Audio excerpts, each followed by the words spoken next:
시청자 여러분 안녕하십니까. 생경제 현장의 임동석입니다. 코스피 증시가 경기 침체 우려와 정부 대책에 대한 기대가 맞물리면서 약보합으로 장을 마쳤습니다. 오늘 코스피 지수는 4포인트가 하락한 1123.86을 기록했는데요. 자, 연일 지속되고 있는 미국발 악재에 이제 투자자들이 조금은 둔감해지는 듯한 모습도 보이고 있고요. 또 극심한 이 눈치 보기 장세가 이어지고 있다는 그런 인상도 지울 수가 없습니다. 자, 오늘 센 경제 현장에서는 내일 선고될 종부세 헌재 판결 예상과 함께 GM 대우의 생산 라인 중단에 따른 자동차 업계 상황에 대해서 구체적으로 살펴드리겠습니다. 자, 먼저 종합부동산세 위헌 여부에 대해서 헌법재판소의 결정이 하루 앞으로 다가왔습니다. 자, 이미 국회에 계류 중인 개편안을 통해서 이제 종부세 위력은 어느 정도 줄어들어 있다라고도 볼 수 있는데요. 자, 하지만 또 헌재 결정에 따라서 생사의 갈림길에 서 있다고도 볼 수 있고, 또 이제 홍준표 의원 같은 경우에는 6억 원에서 9억 원으로 이렇게 올라가는 일이 없을 거다라는 그런 의견도 밝혀서 과연 앞으로 향방이 어떻게 될 것인지 무척이나 궁금합니다. 자, 서울경제신문의 김능현 기자를 연결해서 자세한 소식을 전해 들어보도록 하겠습니다. 안녕하십니까? 예, 안녕하십니까. 김능현 기자입니다. 네. 자, 헌법재판소가 내일 종합부동산세 헌법소원 사건에 대한 결정을 내린다고요?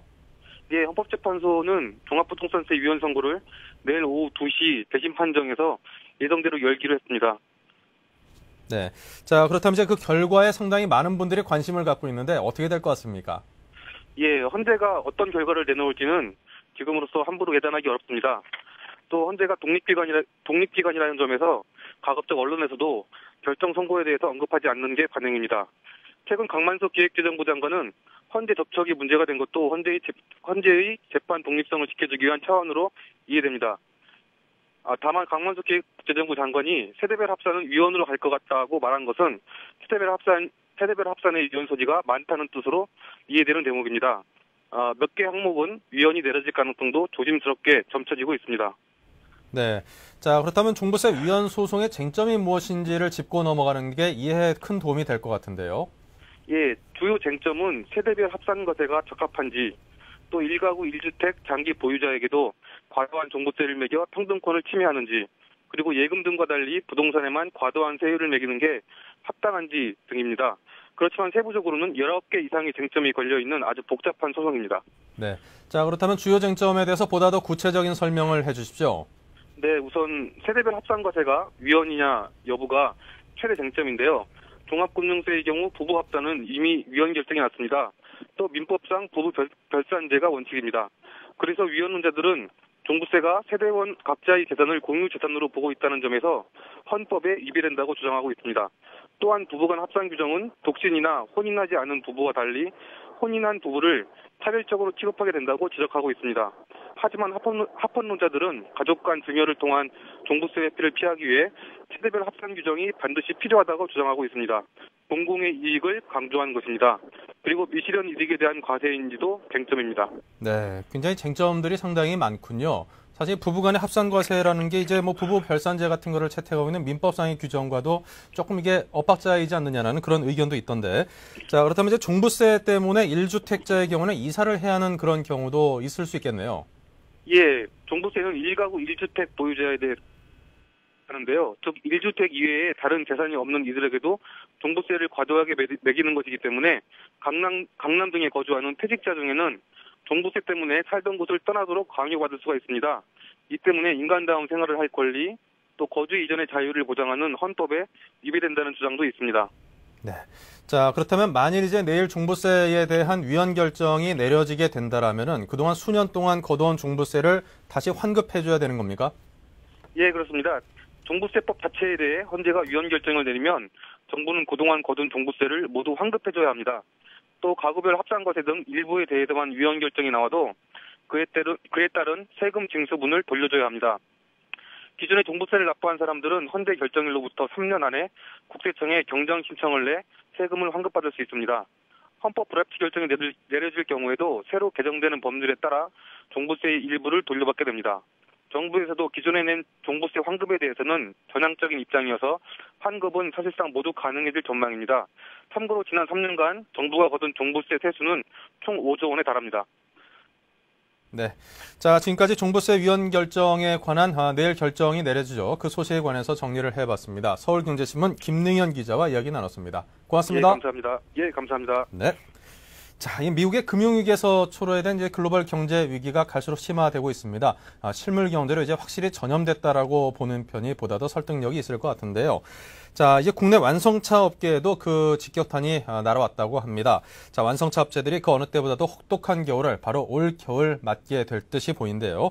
자, 서울경제신문 산업부의 심희정 기자로부터 완성차 업계의 현재 어려운 상황에 대해서 자세하게 분석해서 그 소식을 들어보겠습니다. 안녕하십니까? 네. 자, 이제 얼마 전 쌍용 자동차에서 시작된 생산 라인 가동 일시 중단이 그동안 상대적으로 우량했다라고 평가를 받던 GM 대우에까지 퍼졌습니다. 자, 어제 GM 대우가 다음 달부터 전 공장의 생산 라인 가동을 중단하겠다고 밝혀서 그 위기감이 상당히 크구나, 이제 그렇게 받아들여지는데요. 네, 최근 글로벌 금융 위기에도 불구하고 미국의 빅3 업체보다는 상대적으로 사정이 나았던 우리나라 업체가 이처럼 공장 가동 중단이라는 특단의 카드까지 꺼내든 것은 큰 충격으로 다가오고 있는데요. 네. GM대우는 어제 다음 달 22일부터 내년 1월 4일까지 2주간 인천 부평, 전북 군산과 경남 창원 등 전 공장 생산 라인의 가동을 일시적으로 중단하겠다고 밝혔습니다. 네. 미국 GM의 소형차 전진 기지로서 캐시카우 역할을 하던 GM대우가 GM의 판매가 줄어들자 수출 물량 감소에 따른 재고를 이겨내지 못하고 취해진 조치인데요. 이는 2002년 10월 GM대우가 출범한 이래 처음 있는 일입니다. 이렇게 되면 약 3만 대 정도 완성차가 감산이 되는데요. 이에 따라 GM대우 완성차 공장 종업원 2만 명과 그 협력업체 직원 20여만 명도 동시에 일손을 놓게 돼 업계에 미칠 파장은 클 것으로 보입니다. 사실 GM대우는 이미 이달부터 모든 공장 평일 잔업을 중단한 형태로 월 2만여 대 감산에 들어간 상태입니다. 네. 자, 이렇게 되면은 그 1, 2, 3차 협력업체 직원들까지 한 20여만 명 이상의 사람들이 이번에 일시 중단의 영향을 그대로 받는 셈이 되겠군요. 자, 그렇다면 GM대우 외 다른 업체들도 감산과 감원이라는 굉장히 강도 높은 처방을 쓰면서 이런 불황기에 지금 대비하고 있다는 소식도 들리던데요. 예, GM대우에 앞서 쌍용차가 얼마 전 유급휴직을 실시하겠다고 나섰죠. 현재 희망퇴직자를 받고 있는 중입니다. 올해 경유값이 치솟으면서 SUV가 잘 안 팔리자 일찌감치 근무 시간 조정을 통해서 실질적인 감산을 해오고 있었는데요. 쌍용차가 또 글로벌 경기 침체가 장기화될 조짐을 보이자 그 경기도 평택시 포승공단에 있는 그 4만 8천 평방미터의 유휴 부지를 네. 200억 원에 팔아서 현금을 확보했습니다. 추운 겨울을 나기 위한 만반의 준비를 갖추게 된 셈이죠. 현대기아차는 지난달 미국 판매 실적이 전달보다 30%가량 줄면서 현대차는 산타페와 소나타를 생산한 미국의 엘라베마 공장 가동을 이번 달부터 연말까지 한 11일간 중단하기로 했습니다. 네. 따라서 4분기에만 1만 5천 대를 감산하게 됐고요. 연간 생산 계획도 당초 26만 대에서 24만 5천 대로 수정했습니다. 국내 공장의 경우 지난 여름 파업의 여파로 수출 대기 물량이 많아서 아직은 양호한 상태인데요. 이번 달 말에 현대차 울산 공장에서 12월 생산 대책 회의 때 어떤 조치가 취해질지 관심이 모아지고 있습니다. 네. 자, 그리고 해마다 한 12월 정도가 되면 이제 해를 넘기기 이전에 어떤 그 차량 판매를 늘리기 위해서 차량 어떤 가격 세일이 보통 일반적으로 있는데, 자, 올해는 이제 워낙 불경기라서 그런지 지금 11월 달인데도 벌써부터 차량 가격을 많이 깎아준다는 그런 마케팅 소식을 많이 듣게 됩니다. 그만큼이나 좀 상황이 좋지 않은가 보죠? 네, 업체들이 할인폭을 대폭 늘리거나 할부율을 낮추는 방식으로 대대적인 할인 행사에 나섰는데요. 네. 다음 달엔 그 폭이 더욱 커질 것으로 예상됩니다. 우선 현대차의 경우 내년 초 에쿠스 후속 모델이 나오는데 그 에쿠스 재고 정리에 들어갔고요. 최대 1,000만 원까지 싸게 팔고 있습니다. 올 초 출시한 럭셔리 세단 제네시스도 마찬가지로 한 400만 원까지 최고로 할인하고 있습니다. 베라크루즈, 산타페, 투싼도 여전히 최대 550만 원까지 깎아주고 있고요. 르노 삼성도 8%대던 할부율을 6%까지 내렸습니다.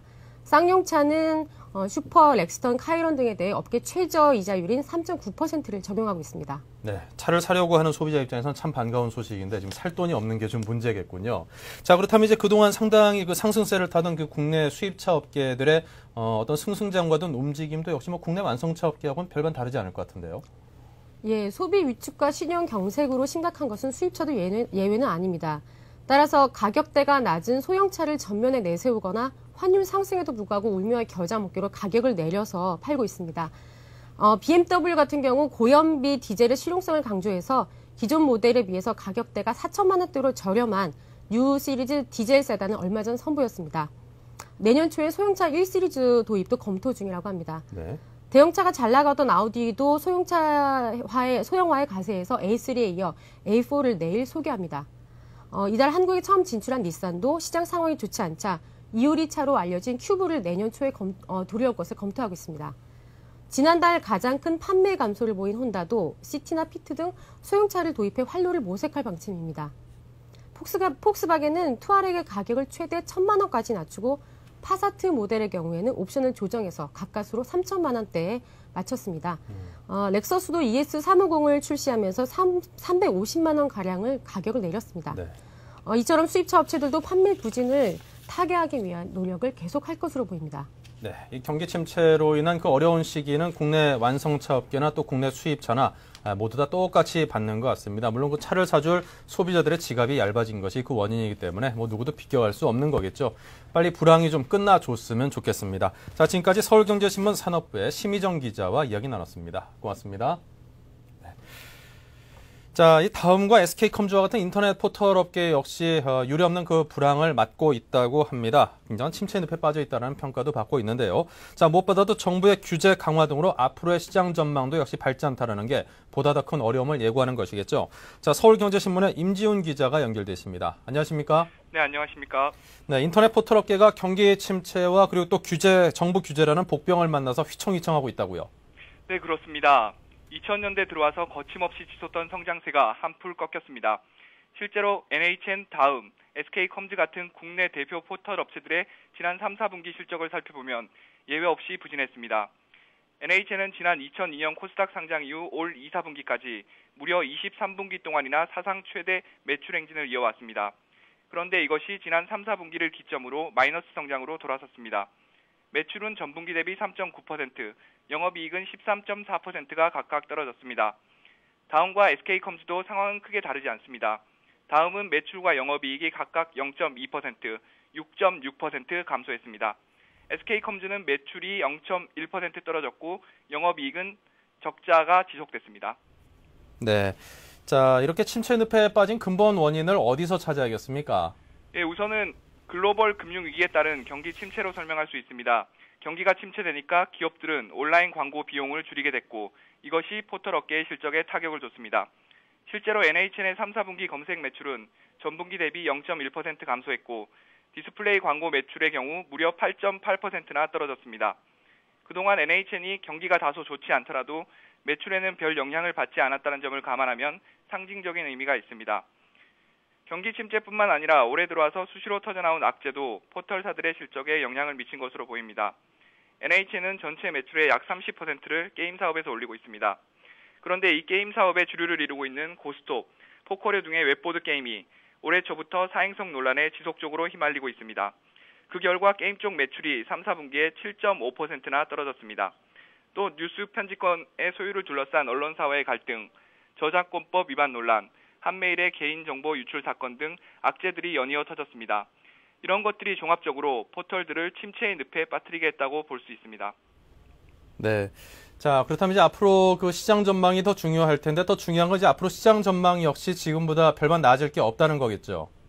네, 그렇습니다. 문제는 향후 시장 전망도 어둡다는 점입니다. 일단 실적 개선의 단초가 될 경기 회복은 현재로선 요원해 보입니다. 글로벌 금융 위기가 어느 정도 해소되더라도 실물 경제에 미칠 영향은 그 누구도 속단할 수 없기 때문입니다. 또 방송통신위원회와 공정거래위원회, 정부 여당 등은 악성 댓글과 저작권법 위반, 독과점 등의 이슈로 규제 강도를 높여야 한다고 한 목소리를 내고 있는 상황입니다. 한동안 잠잠했던 인터넷 실명제에 대한 논의도 최진실 씨 자살 사건을 계기로 더욱 뜨겁게 일고 있습니다. 이런 규제 등으로 포털사를 방문하는 이용자가 줄어들면 이는 곧 광고 단가의 하락으로 이어집니다. 포털사들이 자유롭게 사업을 전개할 입지도 좁아지게 됩니다. 최근에는 최시중 방송통신위원장이 포털업계 사장들을 만나 자율 규제로 악플 피해자가 없도록 해달라고 주문했습니다.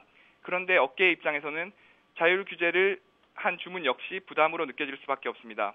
규제 기관의 장이 한 말이기 때문입니다. 네. 자, 그렇다면 이제 이런 어려운 그 상황을 타개하기 위한 그런 노력들이 많이 이어질 텐데요. 새롭게 어떻게 추진 중인 그런 사업들도 꽤나 있을 것 같습니다. 어떻습니까?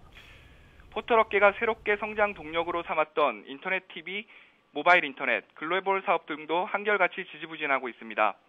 다음이 최근 오픈 IPTV를 통한 인터넷 TV 사업 포기를 단적인 예로 들 수 있습니다. 모바일 인터넷 시장의 경우에는 활성화되기까지 상당한 시간이 걸릴 것으로 예상되고 SK텔레콤 등 대형 이통사와의 해금의 다툼도 풀어야 할 숙제로 남아 있습니다. 이통사들이 과연 그 시장을 흔쾌히 열어준다면 또 어떻게 수익을 배분할 것인지 하는 등의 현안이 남아 있습니다. 글로벌 사업의 경우 SK컴즈가 올 들어 유럽을 시작으로 구조조정에 들어갔습니다. 내년 초로 예정된 NHN의 일본 검색 시장 진출 역시 우려의 목소리가 높습니다. 현재 NHN 검색 로봇이 상대 회사들의 데이터 시스템에 과부하를 불러일으킨다는 불만이 일본 업체로부터 계속 나오고 있기 때문입니다. 네. 이런 상황에서 포털들의 어떤 전략을 택할지 주목할 대목입니다. 네, 앞으로 이 대형 포털 업체들의 행보에 좀 관심 갖고 지켜봐야겠습니다. 자, 지금까지 서울경제신문 임지훈 기자와 이야기 나눴습니다. 고맙습니다. 네, 감사합니다. 네, 이어서 오늘의 경제지표를 정리해드리겠습니다.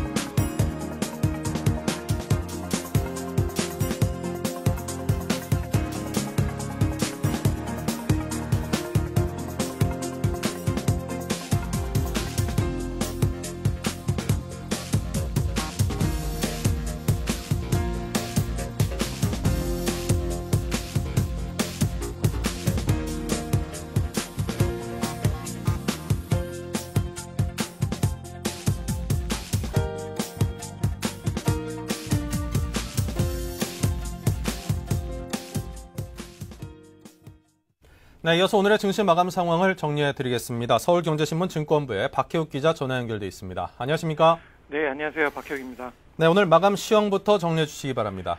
네, 코스피 지수가 이틀 연속 하락했습니다. 12일 코스피 지수는 전날보다 4.87포인트 소폭 하락한 1123.86포인트의 장을 마쳤습니다.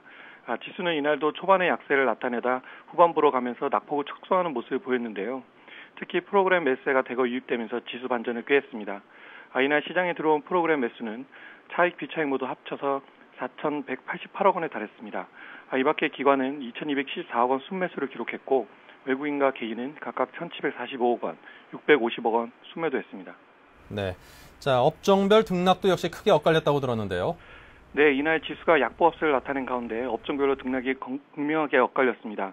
일단 의료정밀, 통신, 음식료 업종 등 경기 방어주의 선전이 눈에 띕니다. 종목별로는 KT, SK텔레콤, 신세계 등이 시장 수익률을 웃도는 상승률을 기록했습니다. 반면 금융과 건설업종은 지수 하락폭 대비 상대적으로 많이 떨어졌는데요. 금융업종은 국제신용평가사인 피치가 한국 금융사들의 신용등급 전망을 일제히 낮추면서 직격탄을 맞았습니다. 하나금융지주가 10% 넘게 급락한 것을 비롯해 대다수의 대형 금융주가 급락했습니다.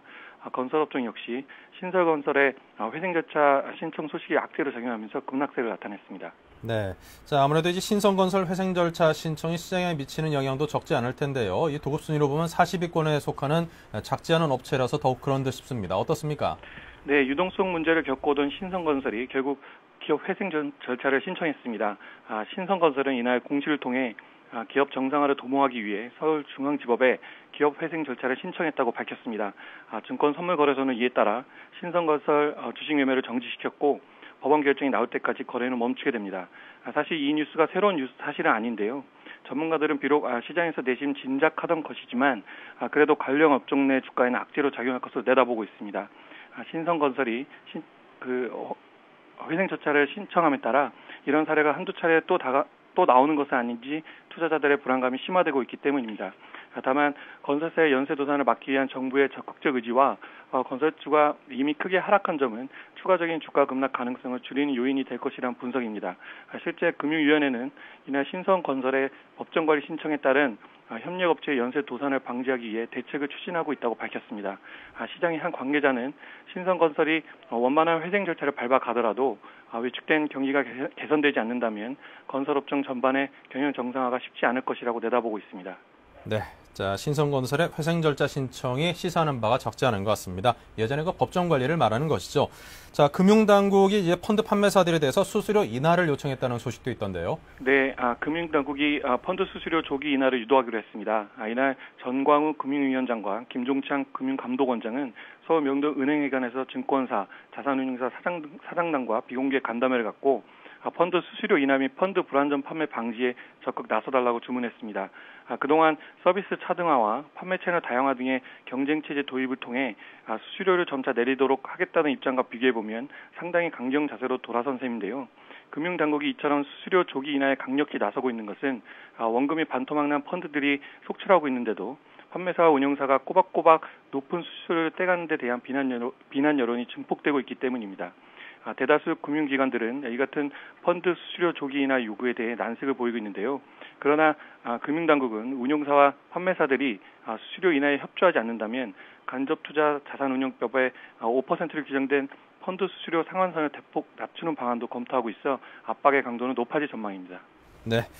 자, 이렇게 해서 증시 주변 소식까지 함께 정리해서 들어봤습니다. 서울경제신문 증권부의 박희욱 기자와 이야기 나눴습니다. 고맙습니다. 네, 감사합니다. 네, 오늘의 증시 상황 정리해드렸고요. 센 경제 현장 잠시 후 오늘의 뉴스 단신을 정리해드리겠습니다.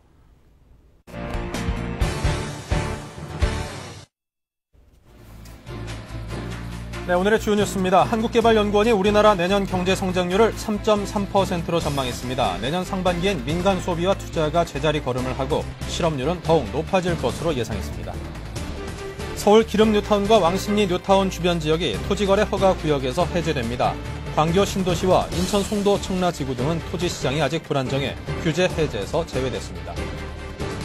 두산 인프라코어가 방산사업부문을 분리해 두산 DST라는 신설회사를 설립합니다. 두산 측은 방산사업의 경쟁력을 높이기 위한 결정일 뿐 신설회사를 매각할 계획은 없다고 밝혔습니다. 시공능력평가 41위인 신성건설이 결국 유동성 위기를 이겨내지 못하고 서울중앙지법에 기업 회생 절차를 신청했습니다. 건설업체 줄 부도에 대한 공포감이 확산되고 있습니다. 네, 생경제현장 잠시 후 증시 전략센터를 이어가겠습니다. 중국, 홍콩, 일본, 인도, 싱가포르, 한국 등 아시아 주요 국가의 증권 및 금융시장이 하루 동안 어떻게 움직였는지 궁금하십니까? 아시아 비즈니스 투나잇에서 확인하십시오. Welcome to Asia Business Tonight. I'm Susan Lee. I'm Susan Lee in Hong Kong. 블룸버그 TV 홍콩 지사에서 진행자 수잔 리가 미국발 금융위기로 흔들리고 있는 아시아 태평양 지역 주요 국가에서 발생한 하루 동안의 주식 및 금융시장 소식을 30분간 생생하게 전달합니다. 아시아 비즈니스 투나잇의 첫 자막 방송 시간은 매주 월요일부터 금요일 밤 11시입니다. 유럽까지 번진 세계 경제 위기 상황까지 세계 경제 전체를 30분 내 한꺼번에 브리핑 받을 수 있는 아시아 비즈니스 투나잇. 서울경제TV에서만 자막 방송으로 보실 수 있습니다. 서울경제TV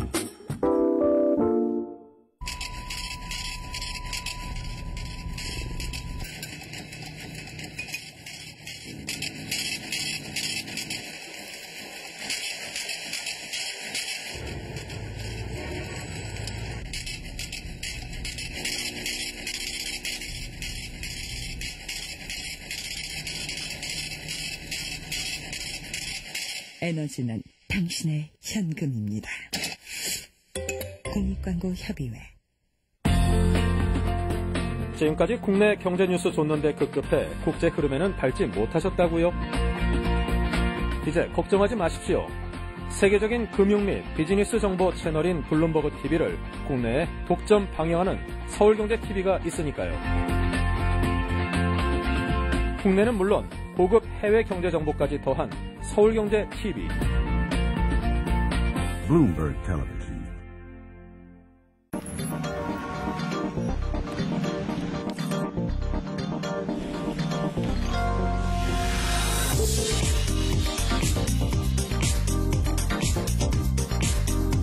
블룸버그 TV 국내 독점 채널 서울경제TV.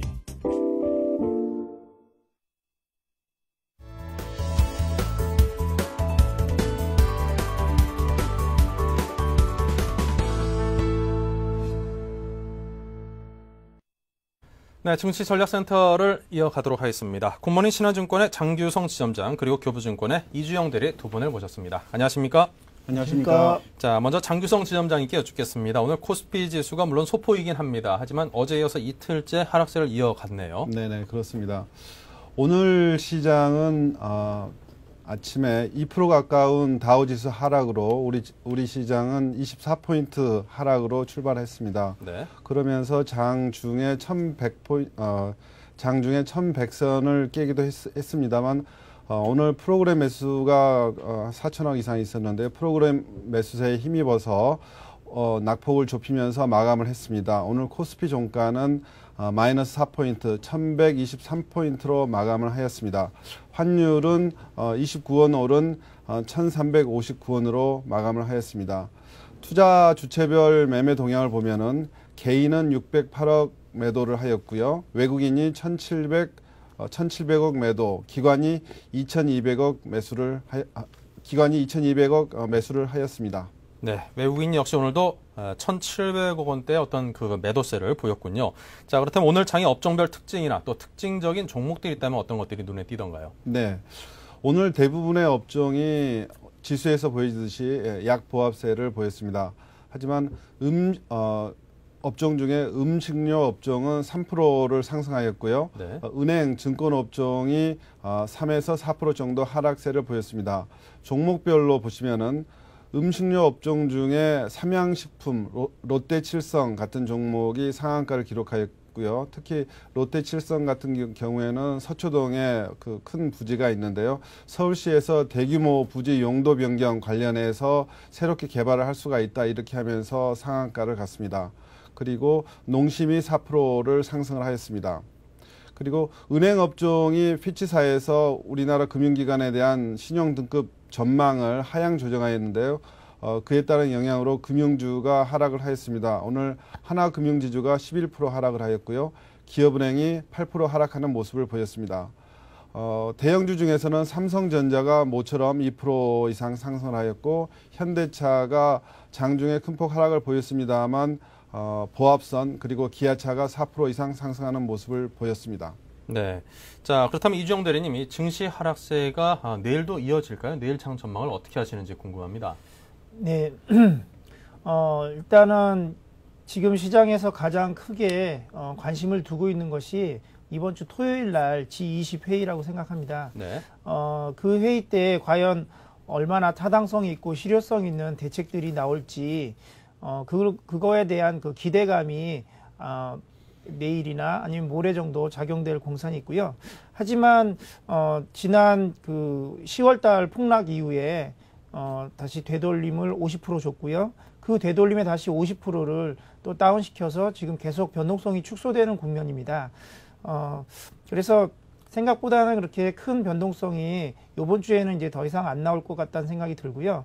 오히려 다음 주에 방향을 잡아서 위로든 아래든 이렇게 발산을 할 거라고 생각하는데 그거에 그 미리 예측을 해가지고 대응을 하기보다도 지금 우리가 봐야 할 그런 주요한 변수들을 잘 체크하셔가지고요. 거기에 맞춰서 그때그때 대응해 나가시는 것이 오히려 이런 때는 더 유효해 보입니다. 네. 올라서 오늘 그 특징적인 거를 한 가지 좀 제가 발견했다면요. 네. 어젯밤에 피치사에서 우리나라 금융주들에 대해서 부정적인 의견을 냈음에도 불구하고 오늘도 그 외국인들은 또 그 은행이나 그런 증권 그런 금융업에 또 많은 그 매수를 했습니다. 11월 들어가지고 외국인들이 1조 이상 순매도를 보였는데도 불구하고요. 이런 금융업에 대해서는 꾸준히 좀 매수가 좀 들어오는 것 같습니다. 하지만 이런 것들이 계속 장기적으로 긍정적으로 봐서 들어오는지 여부에 대해서는 조금 더 지켜봐야 할 문제고요. 밸류에이션상 좀 저평가라고 생각했기 때문에 그 순간순간 단기로 접근한 것이 아닌가 그런 생각이 좀 듭니다. 네. 자, 아무래도 가장 중요한 이슈는 이제 다가올 이슈는 이제 G20의 그 정상회담이 아닌가 싶은데 여기서 상당히 좀 강력한 립 서비스라도 좀 나와줄 경우에 시장이 단기적으로 좀 힘을 받을 수도 있지 않을까 그런 기대를 좀 해볼 수 있지 않을까 싶네요. 네, 그렇습니다. 기대가 큽니다. 좀 좋은 말들 좀 많이 나왔으면 좋겠습니다. 물론 실효성 있는 대책이 나와주는 게 보다 더 좋겠죠. 자, 그렇다면 이제 두 분의 포트폴리오를 살펴보겠습니다. 자, 먼저 장규성 지점장님은 어떻게 갖고 계시나요? 네, 지수가 지금 1120선에 올라온 다음부터는 네. 지수가 밑으로 가지도 못하고 올라가지도 못하고 하는 그런 박스권 속에 갇혀 있는 그런 모습인데요. 그래서 저는 오늘 종목 중에 현대자동차하고 효성을 주목을 하고 있고요. 포트폴리오는 각각 25%씩 편입을 하고 변동성 장세에 대비하기 위해서 현금을 50% 가져가는 그런 전략을 취하고 있습니다. 네.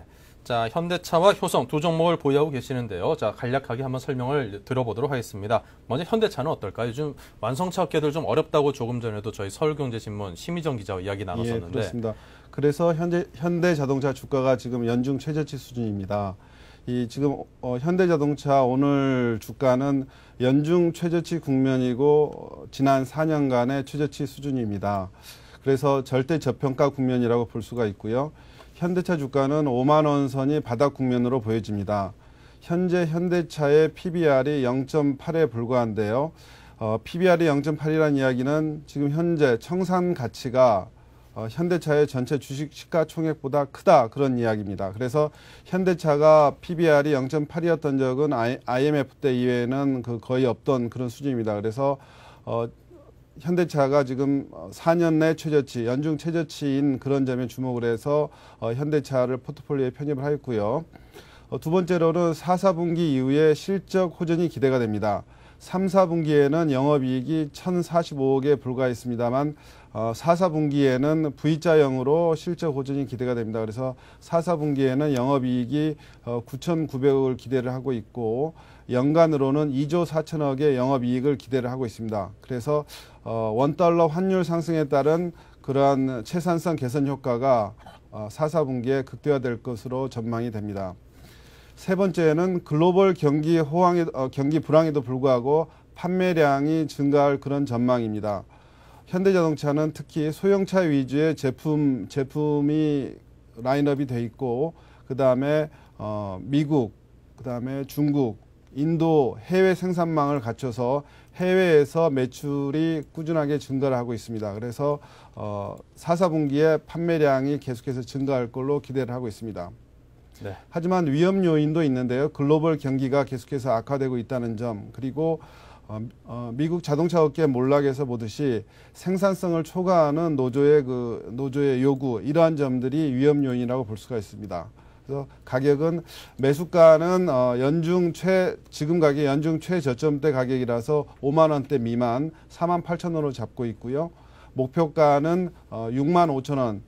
지난 1년간 저점대를 연결한 선이 6만 5천 원대입니다. 그래서 6만 5천 원 잡고 있고 손절가는 4만 4천 원으로 잡고 있습니다. 네, 자 이렇게 해서 현대차에 대한 의견을 들어봤습니다. 이제 완성차 업계 어려움에도 불구하고 어떤 그 탄탄한 펀더멘탈에 대해서 상당히 주목하고 있는 듯 싶습니다. 자 이번에는 효성을 한번 여쭤보죠. 예, 그렇습니다.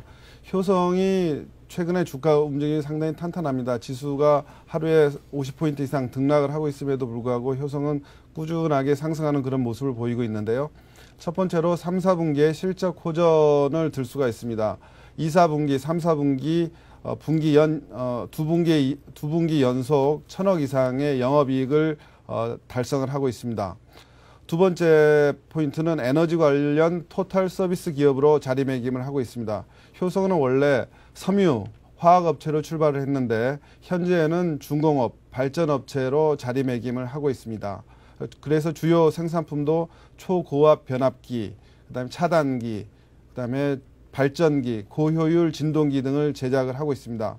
그리고 또 효성은 지난 10월 태양전지 사업 진출을 표방을 했으며 풍력 발전 부문에도 진출해서 이 분야에서 선두권 기업으로 자리매김을 하고 있습니다. 그래서 대체 에너지 관련 주식이 향후에 유망 분야라고 했을 때 효성에서 이 분야에 진출을 하고 이 분야의 선도 기업으로 자리매김하고 있다는 것은 향후에 중장기적으로도 주가의 한 단계 레벨업을 기대할 수 있다고 봅니다. 세 번째는 오너 일가가 지분을 확대를 하고 있습니다. 최근 효성이 주가가 많이 하락을 했는데 하락하는 그런 시점에서 오너 일가가 지분을 확대를 했습니다. 4% 이상. 그러면서 오너 일가가 지분을 사고 있다는 것은 주가에 상당히 긍정적인 요인이라고 생각이 됩니다. 한편 위험 요인도 있는데요. 효성은 지능기업을 자회사로 편입을 했는데 지능기업의 PF 대출이 1조 원이 넘습니다. 그래서 거기에 대해서 대출 보증을 서고 있다는 점이 위험 요인으로 작용을 하고 있습니다. 매수 가격대를 보겠는데요. 매수 가격대는 20일 이평선이 위치한 35,000원으로 잡고 있고요. 목표 가격대는 45,000원, 그리고 손절가는 이전 저점 수준인 3만 원대로 잡고 있습니다. 네, 자 이렇게 해서 효성에 대해서까지 여쭤봤습니다. 이제 효성도 펀더멘탈도 좋고 요즘 들어서 대주주들이 지분을 늘리고 있다는 호재가 있는 반면에 지능기업 관련된 그런 악재도 함께 혼재하고 있다는 것을 명심하셔야겠습니다.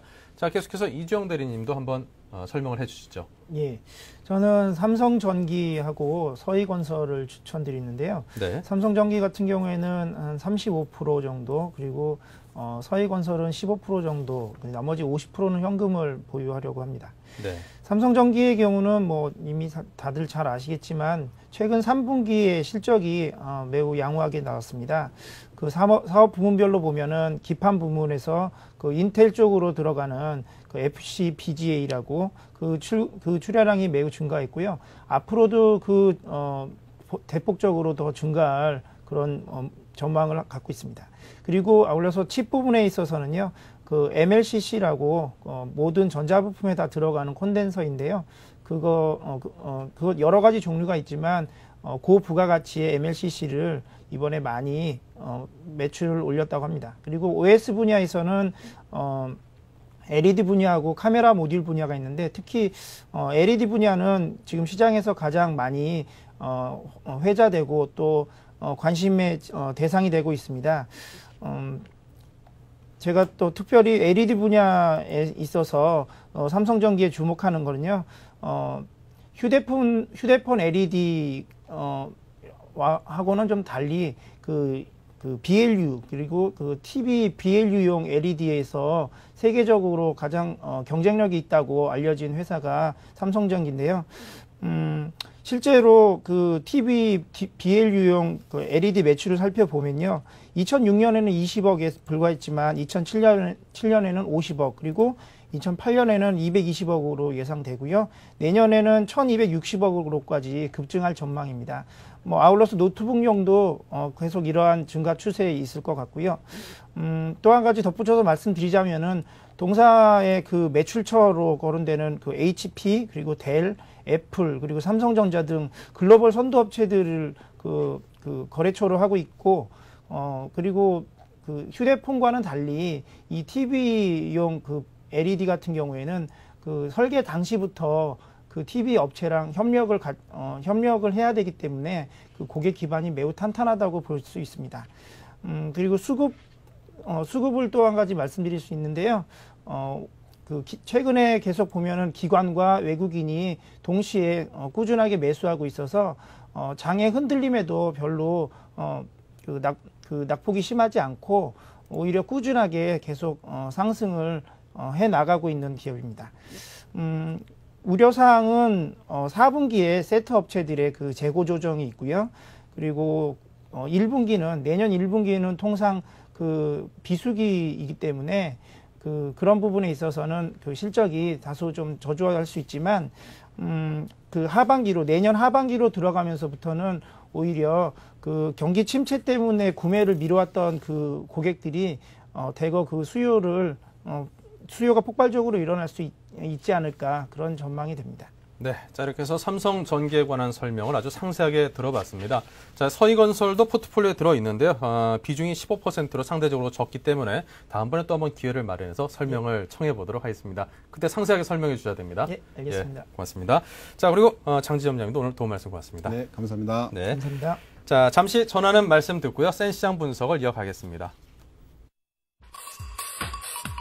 중국, 홍콩, 일본, 인도, 싱가포르, 한국 등 아시아 주요 국가의 증권 및 금융시장이 하루 동안 어떻게 움직였는지 궁금하십니까? 아시아 비즈니스 투나잇에서 확인하십시오. Welcome to Asia Business Tonight. I'm Susan Lee. I'm Susan Lee in Hong Kong. 블룸버그 TV 홍콩지사에서 진행자 수잔 리가 미국발 금융위기로 흔들리고 있는 아시아 태평양 지역 주요 국가에서 발생한 하루 동안의 주식 및 금융시장 소식을 30분간 생생하게 전달합니다. 아시아 비즈니스 투나잇의 첫 자막 방송 시간은 매주 월요일부터 금요일 밤 11시입니다. 유럽까지 번진 세계 경제 위기 상황까지 세계 경제 전체를 30분 내 한꺼번에 브리핑 받을 수 있는 아시아 비즈니스 투나잇. 서울경제TV에서만 자막 방송으로 보실 수 있습니다. 서울경제TV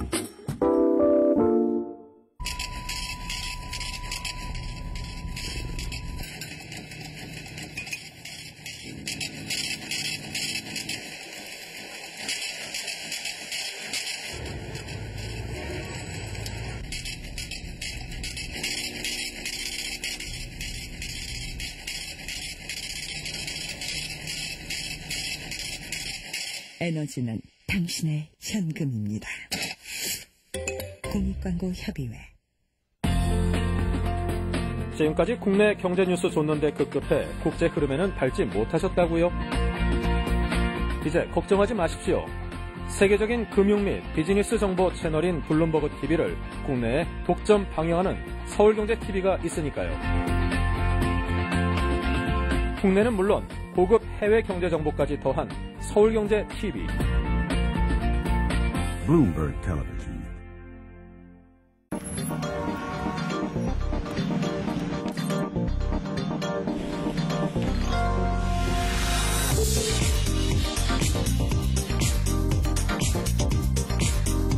블룸버그 TV 국내 독점 채널 서울경제TV.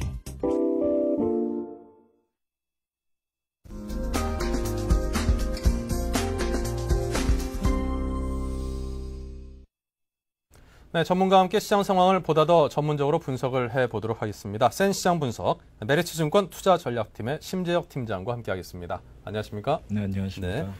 네. 오늘 지수가 혼조세로 마감을 했습니다. 변동폭은 좀 줄어든 그런 모습이긴 합니다만 아직까지도 시장이 안정감을 찾았다고 말하기는 한참 이르겠죠. 예, 금일 시장의 특징을 봤을 때 사실 변동성은 크지가 않았습니다. 그리고 지수 상태도 좀 많이 안정적인데요. 금일 장의 특징이 한 4가지 정도가 있습니다. 첫 번째는 우선 미국발 호재성 재료가 사실 장중에 좀 있었습니다. 뭐냐면요, 모기지 관련 주택 소유자의 대출 조건을 완화한다는 것인데 이게 기존의 30년에서 40년으로 늘어나게 됩니다. 결과적으로 본다면 앞으로 40년 동안 분할 균등 상환 나눠서 이제 내게 되기 때문에 모기지 대출한 사람들한테는 좀 긍정적이고 또 미국의 부동산 시장에도 좀 긍정적인 호재라고 볼 수는 있는데요. 사실상 기간이 좀 연장된 효과일 뿐이지 아직까지 주택과 관련된 신용불량자에 해당되는 부실 물건들이 이렇게 전반적으로 정리되는 그런 단계는 아니기 때문에 대형 호재라고 보기는 좀 힘든다는 그런 판단이 듭니다. 두 번째는 일본 증시입니다. 사실 일본 증시가 최근에 엔달러화가 이제 상승 전환, 이 상승은 사실 엔화의 가치가 하락한다는 것인데요. 그렇다면 엔화에 해당되는 수출 관련주들한테는 좀 긍정적이지만 이러한 긍정적인 호재가 지금 작용하지 않고 있습니다. 금일 같은 경우는 자동차 등 수출 관련주의 약세가 지금 커지게 나타났었는데 이러한 약세에서 사실상 일본 증시 혼조세가 좀 강하게 나타났습니다. 세 번째는 중국입니다. 이제 각 국가별로 여러 가지 좀 변수들이 작용하는데요. 중국 같은 경우는 사실 호재가 많았습니다. 중국은 이제 4조 위안에 달하는 경기 부양책을 지금 발표를 했는데 이러한 발표에도 불구하고 사실 현재 나타나는 경제 지표는 그렇게 좋지가 않습니다. 수출과 수입에 관련된 경제 지표라든가 아니면 소매 판매도 전체적으로 좀 둔화 양상이 나타나고 있기 때문에 당장의 경기 부양책보다는 현재 경기 지표가 둔화되면서 경기가 침체 가능성이 나타날 가능성이 있다. 라는 점에서 사실상 후속 매수세가 많지가 않아서 지수가 좀 하락했습니다. 마지막으로 이제 외환 시장입니다. 외환 시장을 봤을 때 그동안 원달러 환율이 좀 많이 올라가다가 좀 약간 진정됐는데 금주 들어서 다시 상승 반전하고 있는 분위기입니다. 이러한 상승세는 사실상 한국 기업들한테는 그렇게 좋은 그런 호재라고 보기는 좀 힘들고요. 특히나 외화성 부채가 많은 기업들한테는 부담을 작용할 수가 있기 때문에 이상의 4가지 점이 사실 증시에 좀 영향을 주면서 상승폭을 축소시켰고 결국에는 하락 반전시키는 영향을 미쳤다고 볼 수가 있습니다. 네. 자, 오늘 장에 대한 정리를 해봤고요. 하지만 또 오늘 장의 그 업종별로 살펴보면 당일 또 주도 업종들이 상당히 갈리는 듯한 모습입니다.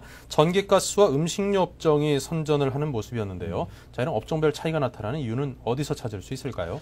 예, 우선 저희 최근에 이제 장을 갖다 보신 이제 투자자 여러분께서는 한 가지 좀 특징을 갖다 잡아낼 수가 있습니다. 매일매일 업종별 수산매가 나타나면서 주도 업종이 바뀐다는 점입니다. 지난주에는 오바마 대통령과 관련된 수혜주가 증시에서 많이 부각되었고요. 그 다음으로 이제 부각된 것은 중국 관련주 경기 부양책과 관련해서 철강이나 기계조선이었습니다. 그 다음 주에 이번 주에 들어와서 금융주가 좀 약간 장에서 좀 많이 상승폭을 나타내다가 금일 같은 경우는 전기가스와 그리고 이와 관련된 음식료 업종이 상승세를 갖다 주도했는데요. 금일 같은 장에서의 특징이라고 볼 수 있는 것은 원달러 환율이 상승하고 있지만 지금 시장에서 나타난 것은 원달러 환율이 상승할 때 외화부채에 대한 그런 부담이 크지 않은 업종이 과연 뭐냐. 지금 살기 위해서 서바이벌 게임에서 생존이 가능한 업종을 갖다 나타내는 그런 업종을 갖다 찾아내는 그런 작업이 있었고요. 장중에는 이제 이러한 업종들이 사실상 실적이 그렇게 좋지는 않더라도 다른 기업보다 상대적으로 회생 가능성이 있다는 측면에서 상승세가 나타났다고 볼 수가 있습니다. 하지만 좀 더 전체적인 그림을 본다면 사실 외환과 관련해 가지고 이런 부담은 좀 적어지더라도 이들 기업들의 실적이 점차 개선되기보다는 좀 악화되고 아니면 둔화되는 그런 양상이 진행되고 있기 때문에 단기적인 효과에 그칠 가능성이 있고요. 이러한 순환매의 양상은 조만간은 좀 지속될 가능성이 있다고 보고 있습니다. 네. 자, 그리고 내일은 11월 옵션 만기일입니다. 요즘 워낙 변동폭이 큰 장세인 만큼 어떤 그 하나의 이슈 하나만 가지고도 이 투자자 여러분이 아이고 또 이게 또 얼마나 시장을 흔들어댈까 하고 지레짐작 좀 겁을 먹는데요. 내일 영향이 있을 것으로 보십니까? 우선 결론적으로 말씀을 드리면요. 현재 상황에서는 그렇게 큰 영향은 없을 것이다라고 판단을 하고 있습니다. 왜냐하면 최근에 많이 프로그램 매물도 많이 출회가 되면서 매수 차익 잔고도 많이 좀 감소를 했고요. 현재 상황은 약간 좀 소폭 증가하긴 했지만 그렇게 높은 수준은 아니라고 판단하고 있습니다. 하지만 이제 전일하고 금일에 이제 선물 시장에서 기관의 매매 동향을 봤을 때 기관의 매매 패턴이 약간 좀 차이가 나거나 특이점이 하나가 발생하고 있는데요. 이러한 특이점은 기본적으로 선물 시장과 현물 시장 사이에서 매매를 하면서 차익 거래를 할 때는요.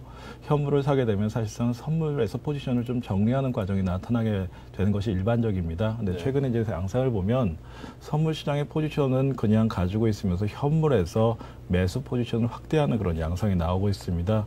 이런 점은 저희가 좀 이제 분석을 해봤더니요. 정확한 분석까지는 좀 도출하기가 좀 힘들고요. 분석한 결과로는 최근에 지수의 급락이 역사적으로 처음 나타나는 케이스입니다. 그만큼 프로그램 매매가 할 때 매매에 있는 프로그램 자체를 갖다 짤 때 이러한 희소성, 좀 거의 역사적으로 나타날 수 없는 그런 케이스가 발생을 하면서 프로그램 매매 역시도 혼조세가 좀 나타나고 매매 자체도 쫓아가지 못합니다. 그래서 이러한 양상이 다시 선물 매매에 있어가지고 프로그램 자체가 좀 약간의 오류가 발생하는 그런 소지가 나타났다고 판단할 수가 있고요. 그 자리에 미스매칭을 갖다 메꾸기 위해서 한 이틀 동안 현물에서 기관의 매수세가 좀 강력하게 유입됐다고 볼 수가 있습니다.